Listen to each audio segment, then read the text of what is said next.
And welcome to Yom Teruah 2021. Well, today is September 11th, and that means this is the 20th anniversary. May we never forget 9/11. And did we ever think that 20 years later we would be in this situation? I don't know if any of us did. I don't know if anyone could foresee this. But definitely we are getting closer to the return of Yeshua with every day. And when last we spoke to our next guest, we talked all about that with his book called Sinai to Zion. Please welcome author and speaker Joel Richardson. Joel, welcome to Yom Teruah 2021. Scott, thanks so much for having me on. It's a blessing to be with you. You know, we did a whole series on Sinai to Zion, all about Yeshua coming back and how he was going to come back. And it started with Mount Sinai instead of Mount Zion. Could you just give us a quick recap of that scenario that you see in the Bible? Sure. So when you look at the narrative as it's laid out primarily in the Old Testament throughout the prophets, the picture concerning what I'll say, the coming of Yehovah, it's not just this very simplified picture of the return of Jesus that Christians often imagine. Rather, it's this incredibly vibrant, detailed, really elaborate story where the Lord himself is portrayed in anthropomorphic form, okay, in the form of a man, one like a son of man, actually marching and leading his people, not in the context of the Exodus, but in the context of the ultimate final deliverance of his people after the time of Jacob's trouble, the great tribulation under the antichrist. And he's actually marching before his people, delivering Jews from prison camps, from literal prison camps, and making this, I'll say, a royal procession from the south, from the region of Sinai, up to Jerusalem, up to Mount Sinai, up to Mount Zion, after the pattern of the Exodus, but in a far more glorified way. And it's amazing the number of prophecies in the Old Testament that actually speak of this. And it's a vision, it's a picture, it's a narrative that very few Christians have really thought about. And so for that reason, I really feel as though it's the best, most exciting, and most important book that I've ever written, because it fills our souls, it fills our hearts with hope, particularly in light of the incredibly dark season that we're all living through right now. Indeed, it is a dark season. I mean, last month we saw Afghanistan fall and all those terrible images we remember seeing on the news of people hanging on to airplanes, just desperate to get out of the country. You've dealt with that area of the world quite extensively. You've gone to where a lot of believers would be afraid to go, and you decided to make friends with folks who are there and just speak on common ground with them. And so how does that, seeing those visuals affect you? Well, it's powerful. You know, I'm flashing back, even as you're saying this, on the 20th anniversary, to be talking about the Middle East, and Afghanistan is technically not the Middle East, but to be talking about this on the 20th anniversary. 5 years ago, on the anniversary of 9/11, I was actually in Iraq.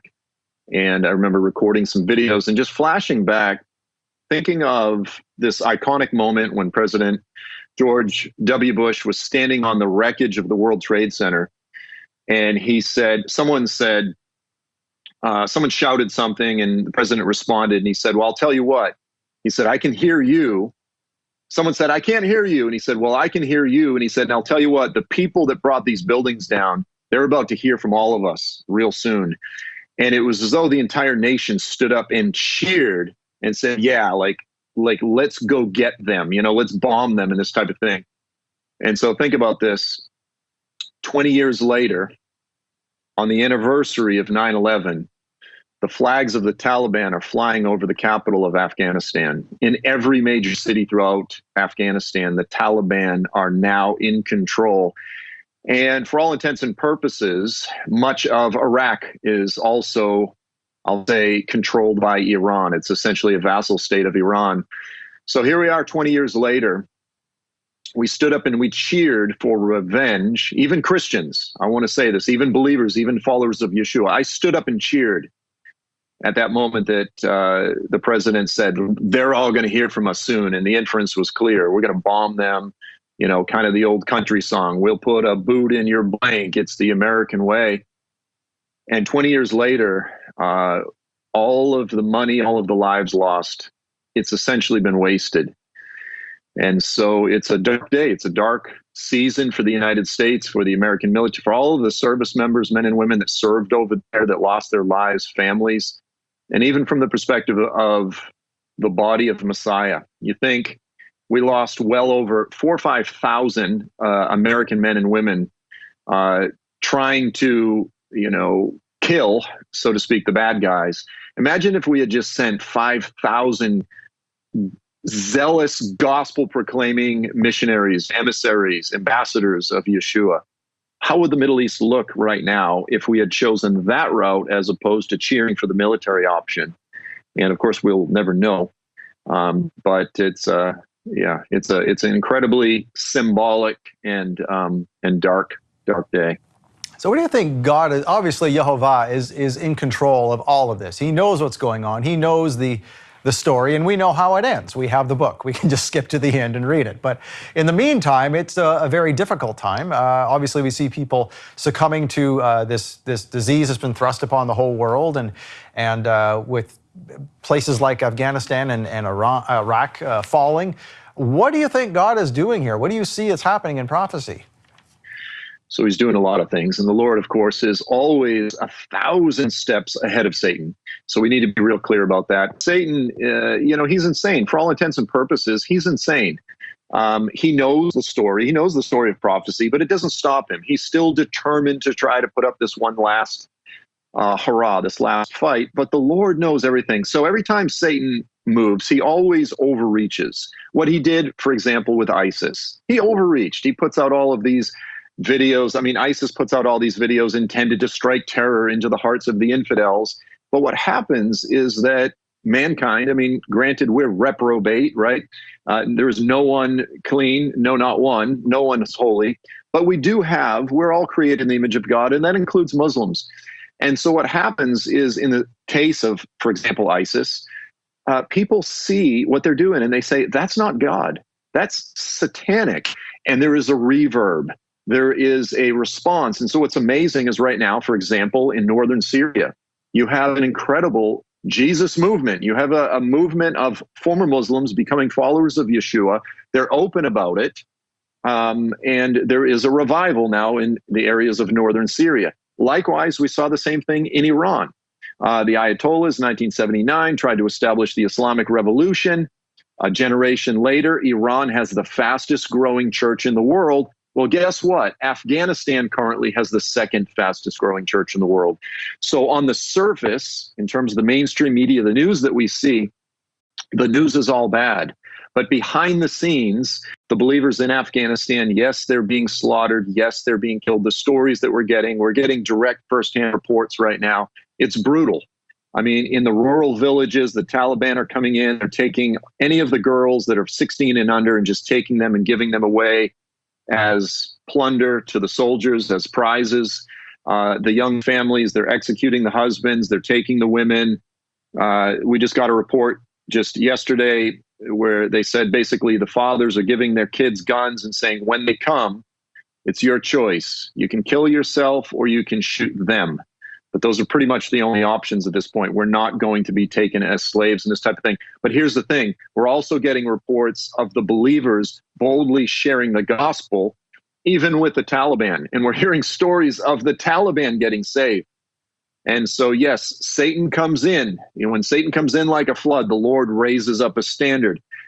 Yeshua said the gates of hell will not prevail against the kingdom of God. And so as dark as it looks on the surface, the Lord is about the business of raising up a remnant.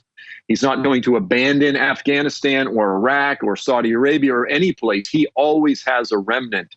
And again, on the surface, we don't always get to see these things, but I'm blessed working with the underground church to hear these and see these testimonies daily. And it's encouraging. In the midst of the darkness, there is encouragement. There is hope. So how does our current situation relate to, or does it relate to, what's written in Daniel 11? So Daniel 11, of course, lays out, I'm going to say, the general scaffolding for the last days, this general framework.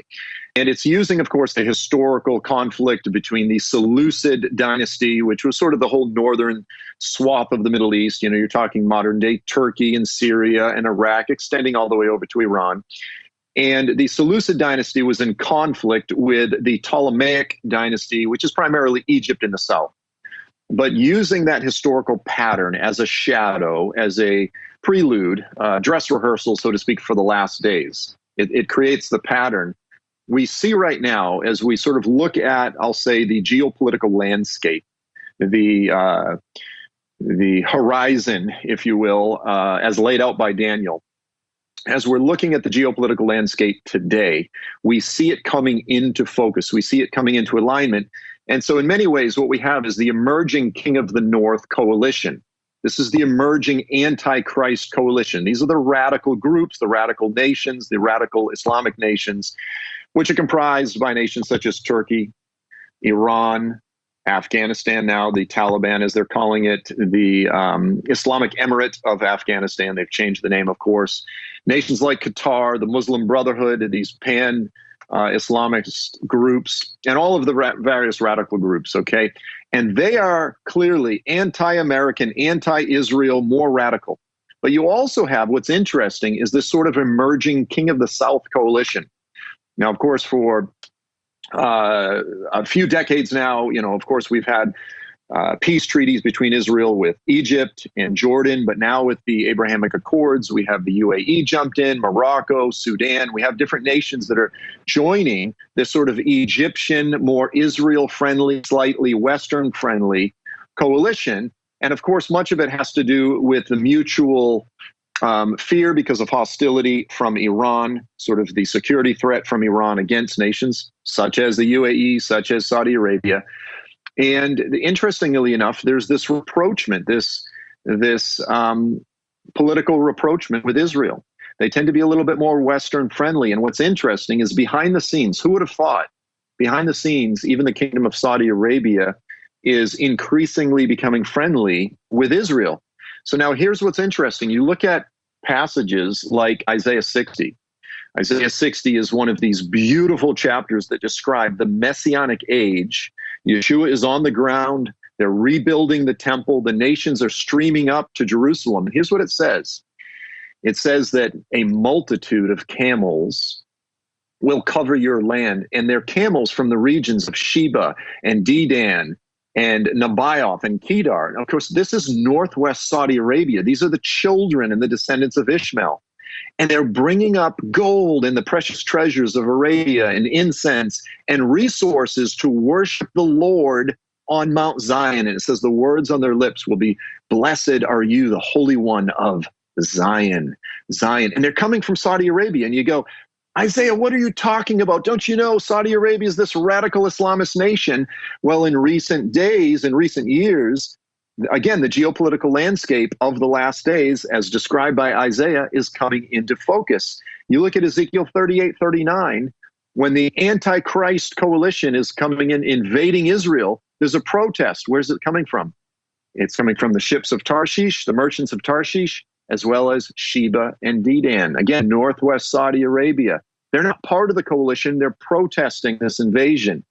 And so it's fascinating the degree to which biblical prophecy, again, is coming into alignment with current geopolitical ground realities. It's a time for us to lift up our heads because our redemption is indeed drawing close. So does that involve the city of NEOM? I know that there's, I'm not sure how COVID has affected the progress there, but do you know what's going on there at this moment and whether that is tying into this whole Western-friendly atmosphere? Well, so Saudi Arabia wants to build this mega city. They want it to be something like Dubai, but far better, far more advanced technologically and green and so on and so forth. They've got this plot of land up in northwest Saudi Arabia, right up there by Israel, Jordan, and Egypt.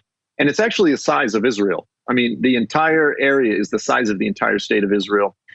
And they essentially want to create this almost as a separate city-state within the Kingdom of Saudi Arabia, almost as though it will have its own laws that will be a little bit more Western-friendly because they want to bring in investment, they want to bring in workers, et cetera, et cetera. They want to bring in the world to work there and to be part of the city. So, yeah, it's interesting that there's this moderation taking place in, of all places, the Kingdom of Saudi Arabia, under the leadership of the emerging Crown Prince Mohammed bin Salman.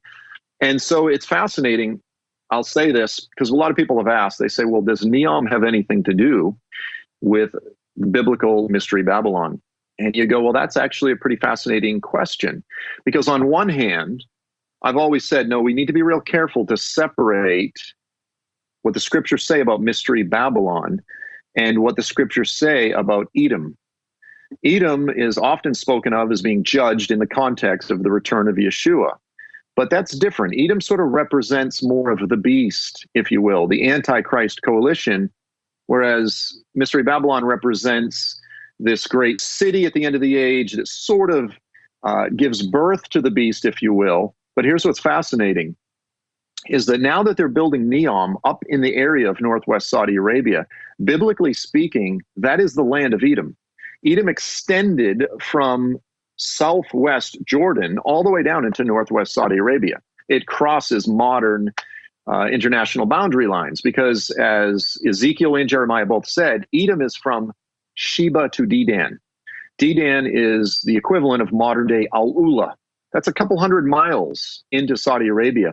And so the very places, for example, where it says in Isaiah 34 that Edom will become a smoking ash heap, a place of perpetual smoke rising to testify concerning the judgment of God, that's the very passage that the book of Revelation draws from and applies to Mystery Babylon. So I've always, kind of looked at this concept of Mystery Babylon and said, like we don't quite know what it is yet. And then all of a sudden, Saudi Arabia is talking about building this mega city, and it just so happens to overlap with the actual location of Edom. And so again, once more, as time moves on, things begin to come into focus. So that beast system, so we have this Western friendly area and the beast system now. So can you explain a little more of how that is coming into focus? What are we seeing in this beast system sort of progressing here? What are we looking toward? Well, first of all, let me just say this. Again, Saudi Arabia is changing, and that's a good thing, and we should welcome it. They're moderating and so forth. But historically, we need to be honest, Saudi Arabia has been the premier financier and ideological fountain of radical Islam. Okay, the Taliban in Afghanistan, they're Salafis. They're influenced by Saudi Arabia, whether it was ISIS, whether it was Al-Qaeda.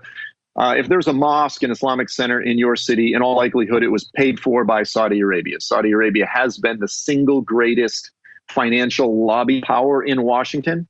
Everyone, all of the anti-Semites always love to complain about the Jewish lobby in Washington. Well, that's nothing compared. You look at the amount of money that pours directly into the back pockets of presidents, ambassadors, congressmen and women, you name it, okay?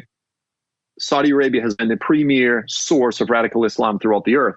That said, they are moderating, and that's good. But what we see throughout the earth today, what we see with ISIS, with Al-Qaeda, with all of these things, it comes originally from Saudi Arabia. And there is judgment as a result of that. Now, again, we're happy to see Saudi Arabia changing. We welcome it. We think it's a wonderful thing. That said, in terms of where do we see the beast system emerging? What do we see right now? I actually believe that what's taken place in Afghanistan is profound, because the biggest winners that are coming out of the Taliban takeover of Afghanistan, it's Turkey. Turkey is exerting it's extending its religious fingers into Taliban, trying to project itself as this Sunni Islamist parent, who's sort of there to take care of all of the various Islamic nations. Iran is thrilled, of course, because now they've got the United States out of their backyard, and they're going to use this as an opportunity to push the United States out of the remaining service men and women out of Iraq. But it's also Russia and China. The first nations to really receive and accept the Taliban was China, amazingly. Well, Qatar and China.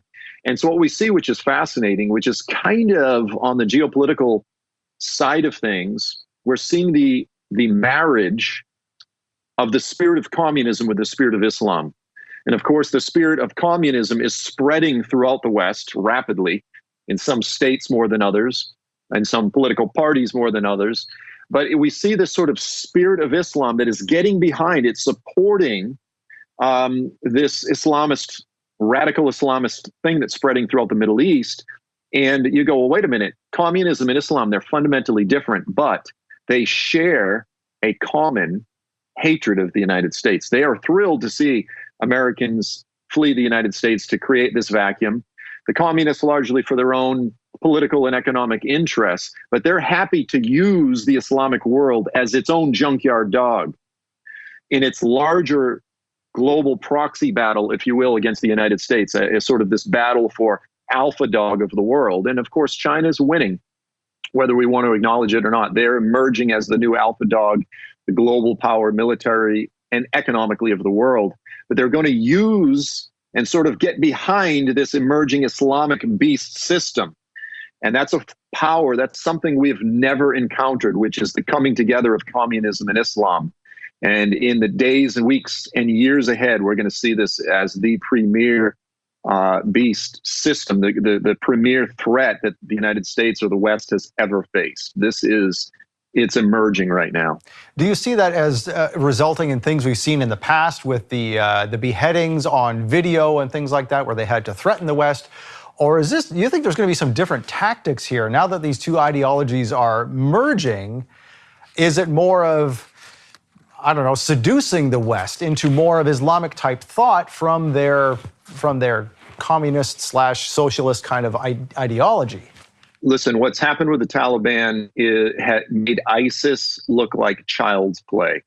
Now, ISIS was very good with their social media campaign, with making videos and so forth. What's fascinating is that up until now, many of the videos, much of the news coming out in the West, it's actually portraying the Taliban takeover of Afghanistan as relatively peaceful. You know, when it all happened, I even saw American news reporters on the ground saying, well, they're chanting death to America, but they seem to be very friendly. Literally, that's what she said. And it's bizarre. But so they haven't been doing a lot of the beheadings and a lot of this terror and so forth, but that's coming. The terror is coming. Absolutely. The Taliban, they're not ISIS soft version. They are fully ISIS, and they desire to see the establishment of Islamic Sharia law, and they will use terror if necessary to see that established. So the long-term ramifications of what's going to happen with what's taken place in Afghanistan is devastating for the world. Then mark my words. Now, the pandemic, which is spreading all over the world, so that, that's sort of an aside right now with the, virus and all, whatever, that's not really the main point. Or the main point is that the entire world is watching everybody. Everyone is ratting on each other for not doing certain things. Everyone's trying to conform. Do you think that this emerging power, this emerging influence is going to use this somehow to their advantage? Yeah, no, absolutely. So this is something we need to tread carefully on because it's a bit more nuanced, and it's been so politicized that essentially much of, many of those that are listening, it's sort of been framed. We need to realize these things, these cell phones, social media, the algorithms, everything is created literally to drive us into two separate camps. Either you're here or you're there. Well, the reality, in fact, is much more complicated, and we should be somewhere not just on the extreme side of things. And so there are no they. There's no unified they. There's no great grand conspiracy out there. It's not like some biological weapon that was created for the purpose of killing us all.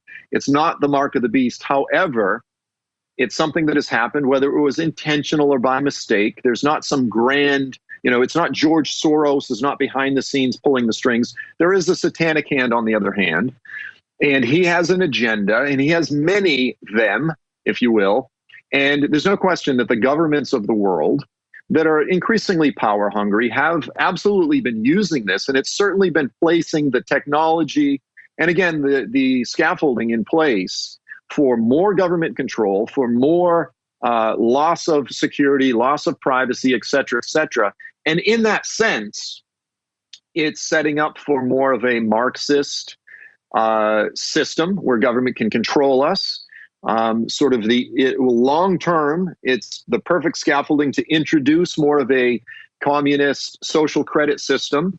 Of course, the left in particular is really pushing for vaccine mandates, vaccine passports, et cetera, et cetera. So regardless as to where you stand, whether the vaccines are always evil or mostly evil or sometimes evil or they're good or they're this, regardless as to where people stand on the spectrum of how they feel about vaccines, there's no question that the freedoms that are being lost, the government overextent of control and pushing for all of these things will be used by autocratic and dictatorial governments in the future. And ultimately, I have no question it will be used by the antichrist system with every new step forward in technology. Even though technology is good and it has its positives, there are good things to cell phones. They have their benefits. There's also evil. And so likewise, I have no question that Satan has used this whole pandemic, and he's used people that are all too quick to push for more control to establish a system that long-term is going to bite us. That doesn't mean, again, that everybody behind it is satanic or this type of thing, or if you're not on this extreme side of the argument that you're following the devil. We need to have grace for believers that have different opinions. But there's no question that Satan is using this, and in the long term, it's going to bite us all. No question about it. So you mentioned the social credit system. This is literally going on in China. And do you see that coming to the West? And what do you think that's going to mean for believers if it does? Well, first of all, I would say it's already here. It's here in a soft way. So, for example, let's say you and I were in ministry. So part of my financial income, for example, comes from various financial platforms like PayPal or Patreon, et cetera, et cetera.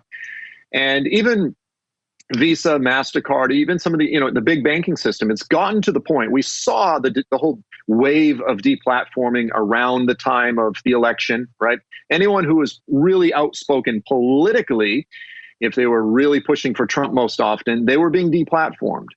Now, there were some Christians that were being deplatformed. There were some followers of Yeshua being deplatformed, primarily if they spoke out against issues, LGBT or transgender issues, this type of thing.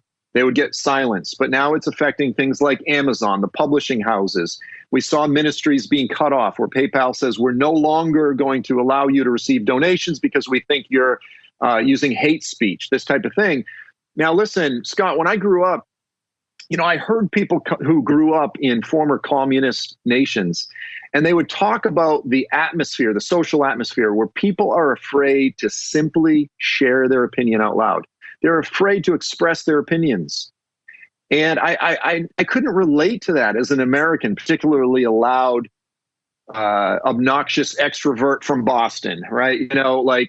I was just like, I speak my mind. But look at overnight, here we are. Here we are. You and I are afraid to say the wrong thing on video, on live stream, because we're afraid we'll get shut out of YouTube or, et cetera, of being deplatformed. So the pressures, the powers that be, these technocrats, they are affecting our behavior. They're affecting the way we speak. And this really is, there's no question, this is a Bonhoeffer moment. Okay, Dietrich Bonhoeffer, he saw the writing on the wall. He began to proclaim these things all the way back in the 20s. There was actually a moment where he was speaking live on the radio, and they cut the feed to his program live. He was deplatformed, so to speak. And everyone said he's an alarmist, he's a sensationalist, he's way out there in left field, but he had a prophetic spirit. He saw what was coming, and he began preparing the believers beforehand for it. We're already there.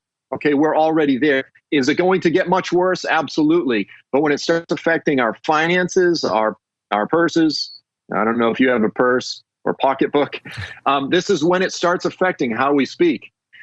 And we need to be aware of this. We need to say, when am I being quiet because of pressure?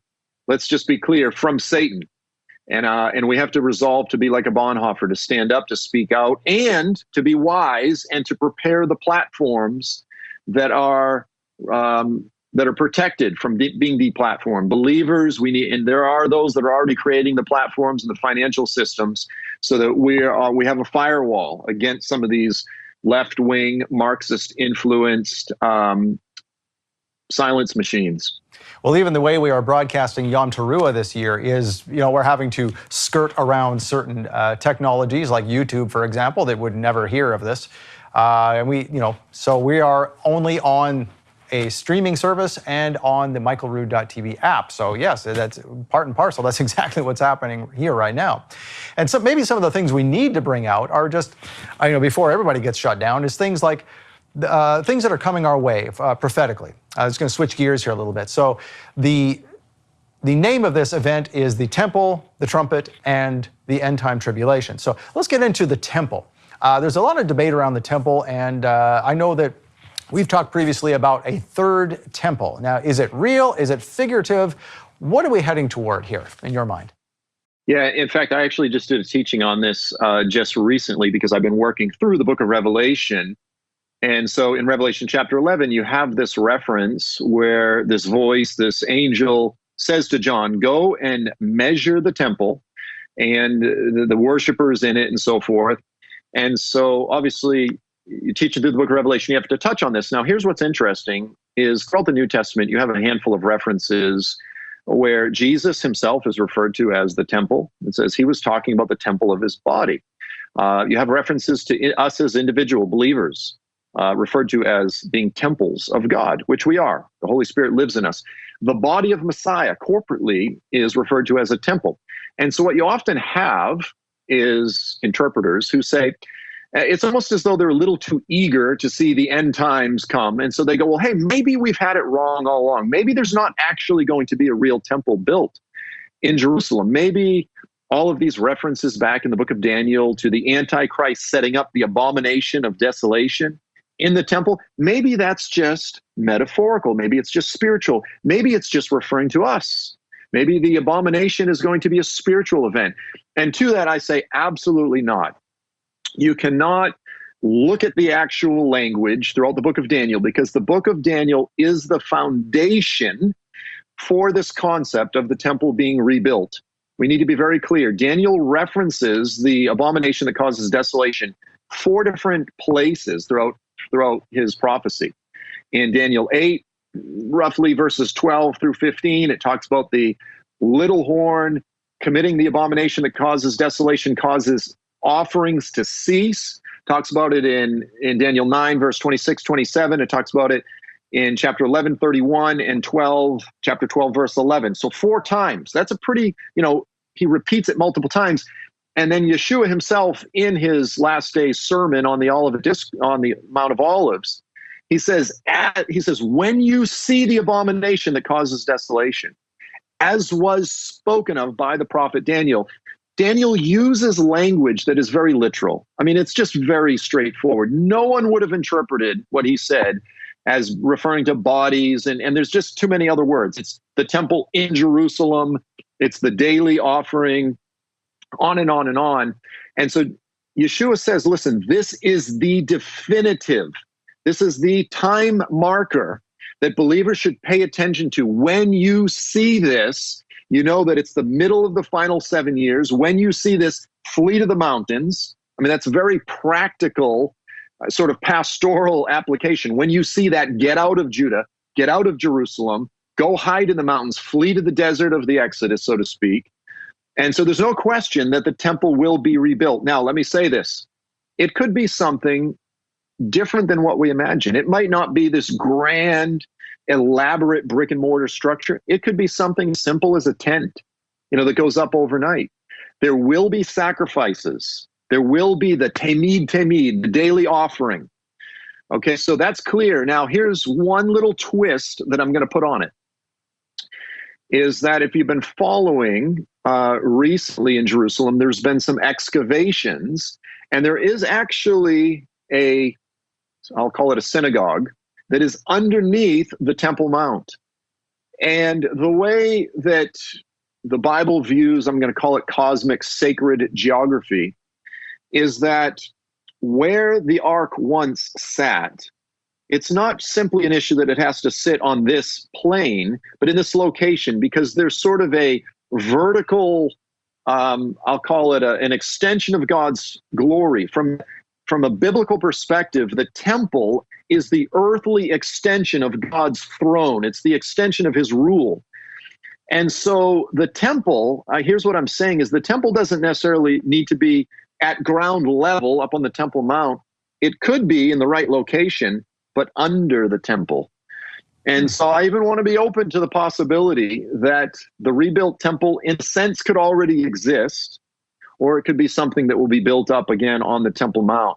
I want to be open to all of the possibilities that Scripture allows for, but there clearly will be sacrifices that will be reestablished in Jerusalem, and the Antichrist himself will cause them to cease. So, yes, we are the temple. Yes, the Holy Spirit lives in us, but there's no way that you can take Yeshua's words, Paul's words in Second Thessalonians, as well as the statements in Revelation 11, and interpret them in a metaphorical or spiritual way. It just doesn't work. So what do we do with those measurements if it's underground? Does that still work in your mind? Could it work? Well, here's what's interesting is there's no particular measurements. John is told to measure the temple and the worshipers, which is really strange that he's told to measure the worshipers. He's kind of like, I picture a tailor, John, the apostle, like, with this, measuring everyone's waist. Like, oh no, you've gained 4 inches since high school or more. But I think it's an issue of assessing them, and it doesn't give us actual measurements is the point. But yeah, there's a possibility that, and again, here's the thing. Let me add this with regard to the temple. So you're probably familiar with the theory that the temple is actually not up on the Temple Mount, but down in the city of David. There's been a few books that have been written about that that have been very popular, and a lot of people buy into that. I don't personally ascribe to that, but here's the thing. It doesn't matter what a bunch of evangelical Christians speculate or think or theorize regarding the location of the temple. The only people whose opinion really matters are the Jewish authorities. Okay, and so the primary, the leading archaeologist in Israel, as well as the Orthodox religious Jews for whom it matters, they don't believe that the temple was down in the city of David. They believe it is up on the Temple Mount. They believe they know the location. The Temple Institute, etc. They would place the holy place essentially right next to the current Dome of the Rock. So you've got the Dome of the Chain and the Dome of the Spirits. Essentially, and I've talked to the nascent Sanhedrin, I've talked to the foreign minister for the nascent Sanhedrin, I've talked to Rabbi Yehuda Glick. They consistently believe that what they're going to do is put an addition. They're not just going to rip down the Dome of the Rock. They want to put an addition onto the Dome of the Rock, whereby they would establish sacrifices and so forth. And what's really fascinating, Scott, is they refer to it as a house of prayer for all nations after the prophecy of Zechariah. And so they say this is a place where Jews, Christians, and Muslims all can come together and share this holy place and this type of thing. So you start with this, you end up with this real, I'll say, kind of kumbaya language.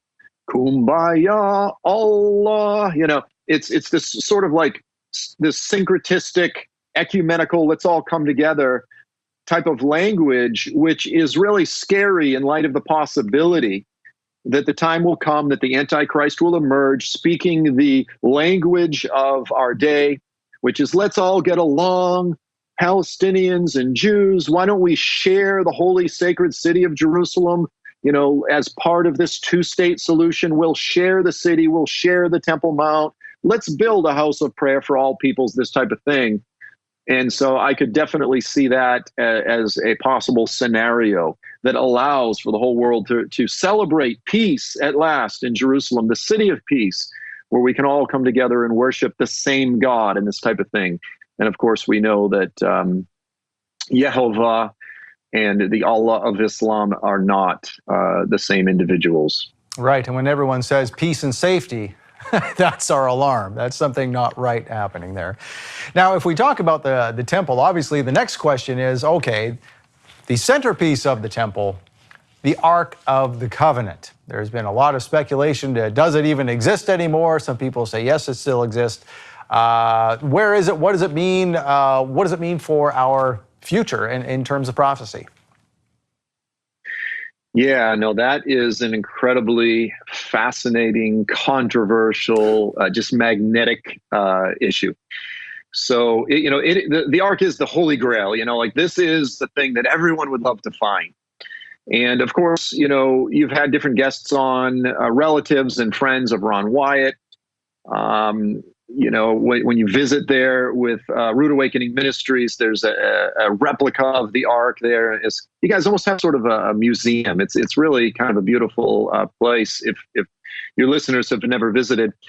But Ron White, of course, says that he actually saw the Ark of the Covenant itself, which he says is buried in some caves under the Garden Tomb in Jerusalem. Okay, so the Garden Tomb, the Arab bus station, so to speak.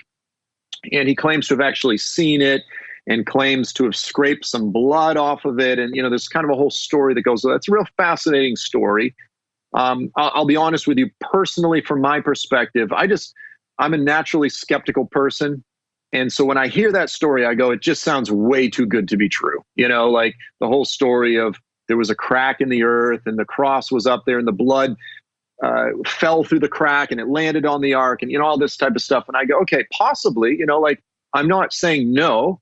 It's just that my skepticism says, and no one else saw it. And then, of course, the film, is lost and it doesn't get developed properly. And, there's always that type of caveat. So that's one scenario. Perhaps the ark is there. And arguably there could be some tunnels that access that from underneath the Temple Mount, through Hezekiah's tunnels and some of those things. There's another theory which says, and we talked a bit about biblical cosmic geography, which is that the Dome of the Rock, within the Dome of the Rock is this flat rock. They call it the creation stone. They would say this is the threshing floor. There's actually a divot sort of cut into the floor, which is sort of rectangular. And they say, a lot of the rabbis, the Jews actually say that's where the ark was placed, that this was the location of the Holy of Holies. Well, what's interesting is that under this rock, if you could get into the ark, and you can actually see pictures of this, online, you can Google it. There's some stairs that go down under the rock, and there's actually a room directly under the rock. So again, many of the Jewish authorities today, the rabbis, the rabbinical authorities, believe this is where the ark sat. Now, directly under it is a room, and of course, it's a prayer room that the Muslims have used since, from a very long time ago, from the time that the Dome of the Rock was built, medieval period. And recently, I'm going to say several years ago, they ripped up some of the carpet that was there for the Muslims to pray in. And there were these mosaics, these really elaborate geometric mosaics. But before the archaeologists had the ability to really analyze the mosaics, they laid down and put glue down on top of the stone and the mosaics and put down some new carpet, again, for the Muslims to pray in there. But the archaeologists really wanted to look at it, and there's a lot of speculation. When you bang on that marble floor, it sounds hollow. So they say there's clearly a room that has never been accessed directly under. So you're directly under the location of where they believe the Holy of Holies is. And so when you hear from people, again, the Temple Institute, Chaim Richmond, some of these guys, they say, look, we know where the ark is. They say it's not a mystery. Where the ark is not a mystery. So the way they talk, they seem to act as though they know where it is. And again, there's a lot of talk, a lot of speculation that perhaps it's been sitting there all along, that it's actually still in the holy place. It's just below the holy place. And when the time is right, of course, they'll pull it out. Now, whether or not the ark will ever be revealed, we don't know. But here is what we do know. And this is a really important point. So for those that are in the church, for those that are in the Messianic congregations, for those that are in the Hebrew roots, right, there's a lot of controversy that surrounds Torah observance. Is it for everyone? Is it for Gentile, et cetera, et cetera? Like, we won't go down that road. But here's the thing. If you think that issue is if you think there's controversy within the body of Messiah now, can you imagine the level of controversy that will take place if and when, which it will be, the temple is reestablished and sacrifices are taking place? Because there's so many aspects of Torah that you can't, even if you wanted to, you can't fulfill it now because there's no temple, right? But if there is a temple, you think of the conflicts that will take place among the Messianic Jews in Israel. Should Jews participate in these things? Should they avoid it? Is it the temple of the Antichrist? Well, here's the thing. The book of Revelation, Paul the Apostle, he refers to this future, they both refer to this future temple as the temple of God. You see, you can't abominate and desecrate something that's already an abomination. Like those that are on the extreme side of the evangelical reform side, they'll say the temple will never be rebuilt. Christ is the once and for all sacrifice. If there's a temple, if there's sacrifices, that would be an abomination. You can't desecrate and abominate something that's already an abomination to God. God calls it his holy temple. He says it's his. There will be something, despite, whether it be the kumbaya element of it, there will be something that will be holy about the coming temple. And so these are theological issues. And I think about these things. These are issues that we, as followers of Yeshua, we need to be prepared for. Our theologians need to be writing articles and books about these things to prepare for the storm of controversy that's coming.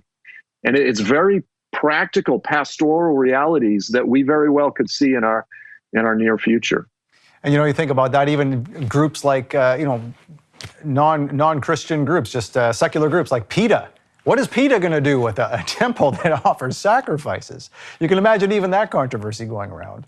And again, the Christians will be the enemy, of course, if we decide to go and do that. So anyway, Joel, we just have about 8 minutes left. I'd like to give you an opportunity to just tell us what are you doing now with your ministry? What's going on? What's in your future? Anything you're writing? And how can we support you in doing that? Oh, thank you so much. So as many of you know, or many of your listeners may or may not know, my wife has been horrifically sick for the past year. And so as a result of that, I've really put traveling, ministering largely on hold. Right now, I'm beginning just to travel a little bit more. The beginning of October, I'm going on my first long trip in about a year. I'm actually going to Saudi Arabia, taking 16, 17 people to the real Mount Sinai. So that's coming up here in just a few weeks. And I have been in dialogue with the Saudis, and I'll just report that they are very excited. For those who have been following the developments in Saudi Arabia with the real Mount Sinai, they're very excited to preserve and protect this place as a place where we'll be able to visit, as tourists. They want to protect it and create a beautiful situation for everyone, not a bunch of peddlers selling trinkets at the base of the mountain and, just destroying the whole thing. They want to keep the pristine nature of it all. Now, and they're really looking forward. If memory serves, don't mean to cut you off here, but that is right in the center of NEOM, isn't it? Yes. So NEOM, if you're to look at where they're planning on building it, you've got a lot of resorts all along the coast, which is only 35, 40 minutes from the mountain. And the city, the development is actually very close. But there's large parcels of land. And for what it's worth, Scott, beautiful desert. I'm a Boston guy, so I'm not a desert guy, but you have some of the most amazing deserts there. I'm pretty convinced, and I might be wrong, I think they filmed portions of Star Wars there. It really looks like the deserts that are in southern Jordan. It looks alien, some of the rock formations it's just beautiful. I mean, even from talking about PETA, even just from a, environmentalist perspective, they have all kinds of fun stuff. So they're creating parks. I mean, if you're into dune buggying and, sand surfing and all that kind of stuff, like they have it all. And so it's actually a really cool place to visit. The waters, I'm sorry for getting excited. The coral reefs, the tropical fish, it's like the most pristine snorkeling, scuba diving location that I've ever been to in my life. And I've been all over the world. And like, there's no one there. It's just virgin. Like, you're all alone. You jump in the water. You look around. You're like, this is like, it looks fake. It's so beautiful, the tropical fish. And so, yeah, there's a lot there, but they're going to protect and preserve all of that. It's not just going to all be developed and destroyed. And I'm encouraged by that. I'm encouraged. So I've been pushing in ministry-wise to develop all that side of things, Mount Sinai, the tours. I've also been working with the underground church. And let me say this because it's so important. I thank you for saying, how can we support you? You can always find me at my website, joelstrumpet.com. But the ministry that I'm always going to push in light of what's happening in Afghanistan right now is Global Catalytic Ministries.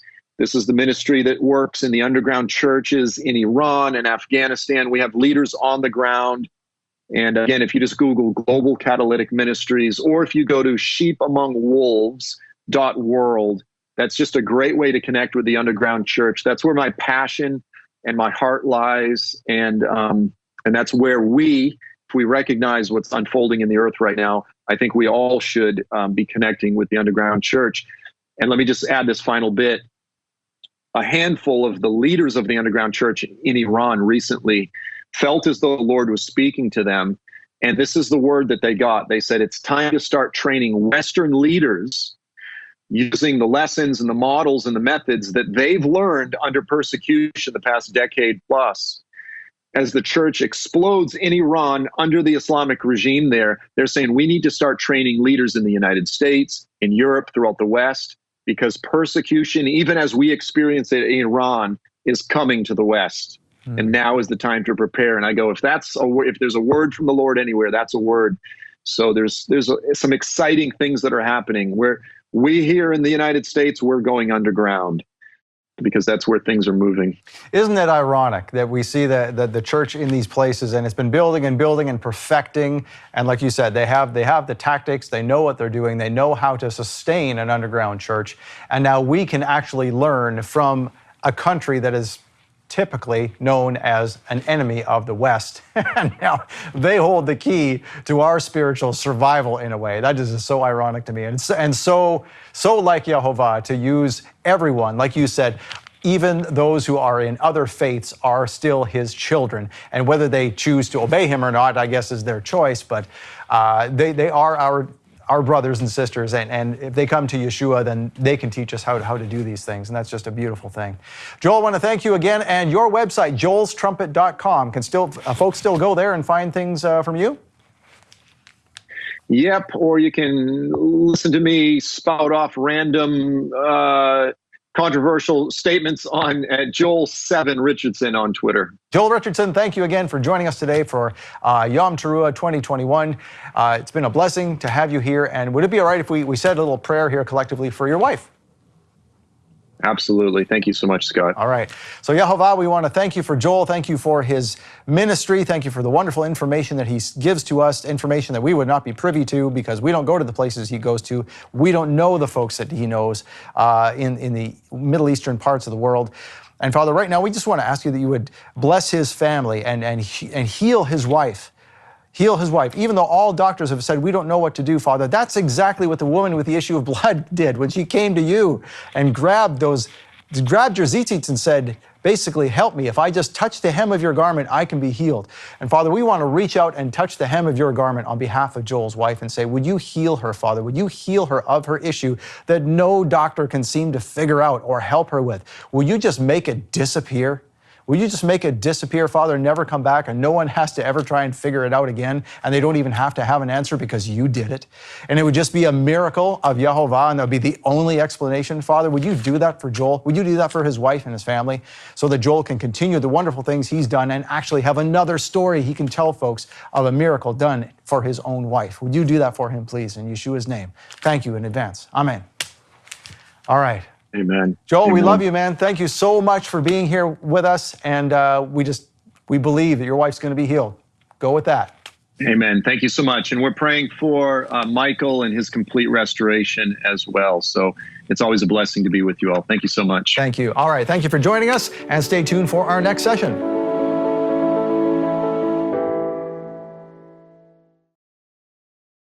Wow, Scott, that was an incredible interview with Joel Richardson. And I understand you have something that's even more incredible that happened after the interview. Tell us about that. Yeah, so as the cameras went off and we said cut and everything was done, I looked up at of course I was praying, so yes. I looked up at the screen and it was kind of blurry for me on the stage here, but I saw what I thought was tears in Joel's eyes. I thought, why is he crying? I didn't think the prayer was that touching. Of course, we're praying for his wife. Of course, he'd be touched. But yeah.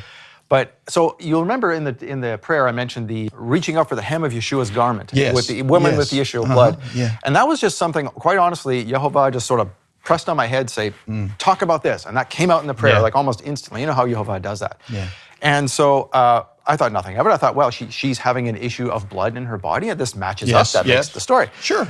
So I'm holding this because of what Joel did after the cameras went off. I swear to you, none of us on the stage knew this was happening. So he had this behind him, this scroll of whatever sorts. And without saying a word, he pulled it out and he goes, and he reveals it, and it's not what's on here, but he revealed a picture of the woman of the issue with the issue of blood, a painting of it. And he said, I just wanted to let you know, I bought this for my wife. It's a picture of the woman with the issue of blood, and I'm framing it to give her encouragement that she can have that miracle too. And we had our mouths open on stage here going, what was this? Yes. And it's just, you know how Yehovah just shows up out of nowhere, unannounced. Absolutely. And it was a confirmation that what we had spoken about was supposed to be delivered to you. This was all supposed to happen. And it was just another confirmation that his wife is going to be healed. That's what I'm saying. That's right. And ladies and gentlemen, you've got to remember one thing very important. Miracles still happen today.